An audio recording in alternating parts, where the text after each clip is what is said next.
हमारे साथ हैं समाजवादी पार्टी के सांसद जियाउर रहमान बर्क।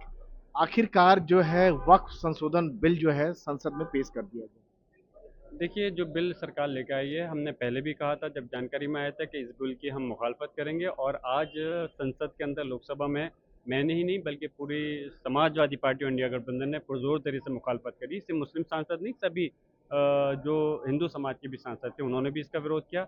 और उसकी वजह सिर्फ यही है कि आज ये सरकार मुसलमानों के ऊपर हमला कर रहा है आने वाले वक्त के अंदर, और दूसरी माइनॉरिटी कम्युनिटियों पर, चाहे वो जैन हो, सिख हो, बौद्ध हो, ईसाई हो, उन पर भी अपना ये करेंगे। और आज जो ये बात करते हैं कि ये बिल इनकी वो ये कहते हैं कि ये बिल जो है मुसलमानों के खिलाफ के लिए नहीं, बेहतरी के लिए है। सारा इस्तेमाल पैसे की बात हो, संपत्ति की बात हो, सारा मुसलमानों के हित में किया जाएगा। ये बात मैंने 2 दिन पहले भी कही थी कि जब ये कोई बिल लाते हैं, जब उसका विरोध होता है तो बाद में फिर उसका तर्क यही देते हैं कि ये बिल हम उनके हित में लेकर के आए हैं, लेकिन उनके पास में कोई प्रमाण नहीं होता कि उनके हक में क्या है। सिर्फ गुमराह करना है। अगर ये वाकई में मुसलमानों से बहुत प्रेम करते हैं, उनके हक की बात करते हैं, तो सबसे पहले तो इस बिल को लाने से पहले हमारी कम्युनिटी के जिम्मेदार लोगों से बात करनी चाहिए थी। और वाकई में अगर उनके समाज की बेहतरी चाहती है तो मैं पूछना चाहता हूँ आज भारतीय जनता पार्टी से कि क्यों आज लोकसभा और राज्यसभा में दोनों के अंदर मुस्लिम समाज का एक भी नुमाइंदा नहीं है। आपने आज तक किसी को उनको टिकट क्यों नहीं दिया? और क्यों राज्यसभा के अंदर भी और लोकसभा के अंदर आपकी नुमाइंदगी नहीं है? यकीनन आप सिर्फ दिखावा करते हो। सबका साथ, सबका विकास सिर्फ एक धोखा है, दिखावा है।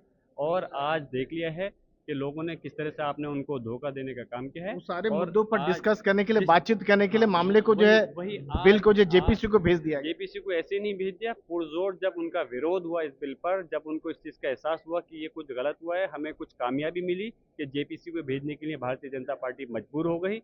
और जेपीसी में अब ये बिल गया है, तो हमें उम्मीद है जब सर्वदलीय के अंदर जब इस पर बातचीत होगी तो इस बिल को समझ करके बीजेपी अपनी कमी को महसूस करके अपनी गलती को सुधारते हुए इस बिल को वापस लेने का काम करेगी। वो यह भी कह रहे हैं कि इसमें मुस्लिम महिलाओं की भी नुमाइंदगी होगी। समाज की जो गरीब तबका है, मुसलमान जिनकी शिकायत है, वह भी दूर होगा। मैं कहना चाहता हूँ क्यों ये हमारे अधिकारों का हनन कर रहे हैं, क्यों संविधान के साथ में खिलवाड़ कर रहे हैं, क्यों जब कर्नाटक हो, बिहार हो, तमिलनाडु हो, उड़ीसा हो, जब वहाँ पर उस जगह उन हिंदू समाज की संस्थाओं में दूसरे समाज के लोगों को होने का हक नहीं है, तो हमें दूसरे समाज से कोई खेद नहीं है। ठीक है, वो अपनी संस्था को चला रहे हैं। पंजाब के अंदर, हरियाणा के अंदर सिख द्वारा कमेटी में हमारे समाज के लोग नहीं रहते, तो फिर क्यों हमारी संस्थाओं के अंदर दूसरे समुदायों को थोप करके क्या ये साबित करना चाहते हैं? क्यों कमिश्नर के ज़रिए जो सर्वे कराया जाता था, क्यों उसको इन्होंने कलेक्टर को देकर कर उलझाने का काम किया है?